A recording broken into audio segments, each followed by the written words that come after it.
Nu skal vi jo lige lave en lille runde på dansk. Vi starter lige med Kim Kielsen.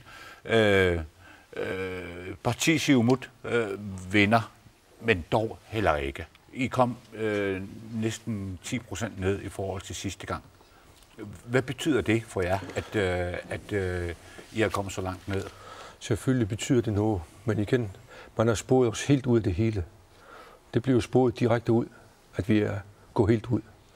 Og det er jo ikke lykkes her, fordi Siumut, den har holdt sin skansen, og vi er stadigvæk det største parti i Inatsisartut, og vi skal så lede forhandlinger. Som vi har hele tiden sagt, vi er åbne for alle muligheder her. Og igen, vi vil sige tak til alle dem, som har bakket os op indtil nu. Hvad kan du bruge din mandat til for at samle en regering her fra Inat af? Vi har jo hele tiden sagt, at vi skal prøve at danne et bredt forlig. Og igen, vi skal snakke med alle partier. Og det er den linje, vi vil køre nu. Og vi vil tage det stille og roligt. Vi vil ikke kigge på, hvor vi skal støde ind i hinanden først.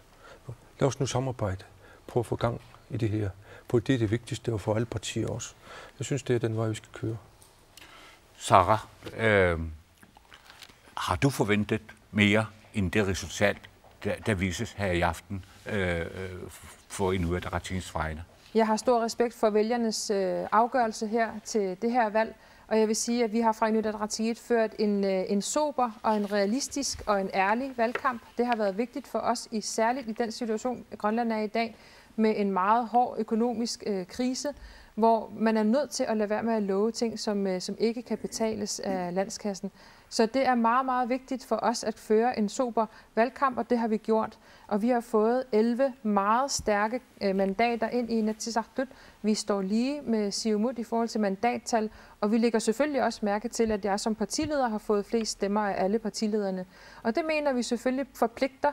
Vi vil komme med nogle klare krav til, at der fra nu af bliver god regeringsførelse, at vi siger et klart stop til magtmisbrug og stop til misbrug af landskassens midler. Vi er nødt til at få Grønlands troværdighed rettet op, og det er med en meget stor opbakning fra befolkningen, vi kan gå ind i de forhandlinger. Vi har en stor procentdel af stemmerne, og vi har 11 stærke mandater i Inatsisartut.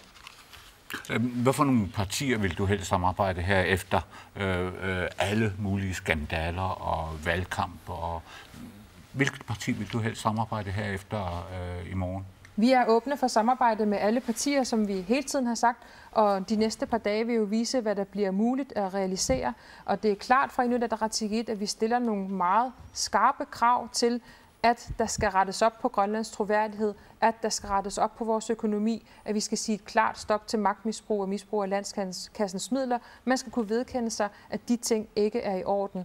Og så vil vi selvfølgelig se på, hvad det er for nogle mennesker, der er kommet ind i Inatsisartut. Der er brug for fornyelse i Grønland, og det er det, vi også kan levere fra Inuit Ataqatigiit med vores 11 meget stærke mandater. Udover partierne, så er demokraterne store venner. I har fordoblet jeres mandater i Inatsisartut. Hvordan er det lykkedes for jer? Jamen, for det første så vil jeg også sige tillykke til alle partier med resultatet af valget, og en stor tak til Parti Inuit, som er afgående fra Inatsisartut, som ikke fik nogen ind. Jeg tror, det der lykkedes for os, det er, at vi har haft nogle yderst kompetente, dygtige kandidater, alle sammen, dem vi har haft ude rundt omkring i kysten.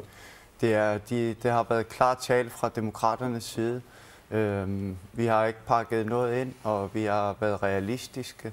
Og altså, den store ros, det må være til de kandidater, vi har stillet om. Har du nogle favoritter af andre partier, som du kan samarbejde bedre end andre?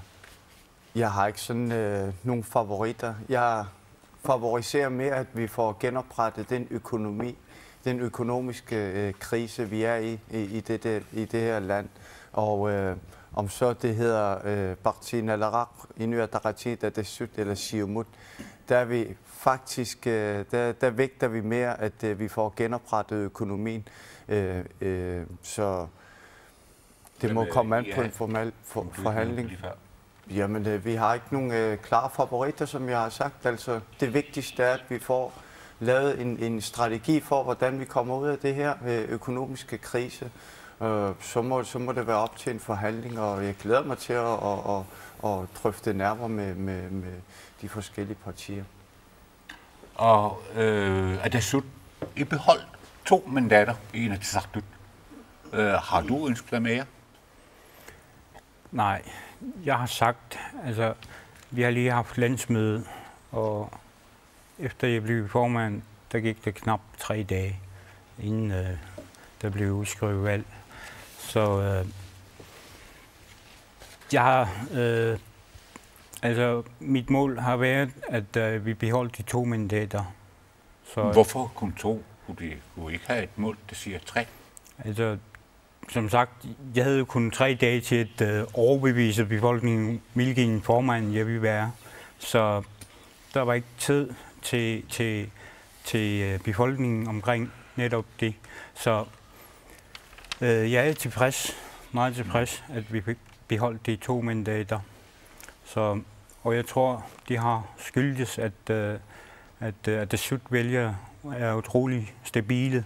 Og så ved jeg også, at der er tilkommet nye unge vælgere, efter at vi har gennemgået nok den største generationsskifte i Atassut-historien. Lige til sidst, det vil jeg lige godt høre. I er alle sammen nye formand i hver sit parti. Hvad vil det betyde fra i morgen i vores fremtid her i Grønland, at de er så nye for vores Grønland her? Sara? Jeg synes i hvert fald, det giver en mulighed for en ny begyndelse. Og det vi jo skal ind og se på nu, det er, om de mennesker, der er blevet valgt ind, også repræsenterer den fornyelse i forhold til de samarbejder, der skal i gang. Og der vil det være vigtigt fra Inuit Ataqatigiits side, at vi netop lever op til de store lovninger, vi har givet ved den her valgkamp, om at der skal være et samarbejde. Befolkningen har brug for ro og stabilitet. Det kan vi levere fra Inuit Ataqatigiit. Og det er det, som jeg tror er det vigtigste, jeg mener er det vigtigste for Grønlands økonomi og for trygheden i befolkningen og for, at vi kan få tiltrukket investeringer udefra. Så nu er vi nødt til at sikre, at der kommer ro og stabilitet over det politiske landskab i Grønland, ellers så kommer vi ikke særlig meget videre. Og der er det, at vi skal ind og se på, hvor kan man finde samarbejder, kan man levere den fornyelse, som Grønland har rigtig meget brug for, og det vil de næste dage jo vise. Kort, Anda, kan du bruge de unge kræfter til noget? Jamen, det er svært at følge op på sådan en brandtale af Sara, hvilket jeg er meget, meget enig i. Altså, uden at gentage alt for meget. Altså, jeg er helt enig. Det er nye tider for Grønland, og jeg er fortrøstningsfuld også med hensyn til de nye kandidater, der er kommet ind fra de andre partier. Vi glæder os til et fremtidigt samarbejde med dem alle, om så man sidder i opposition eller i en koalition.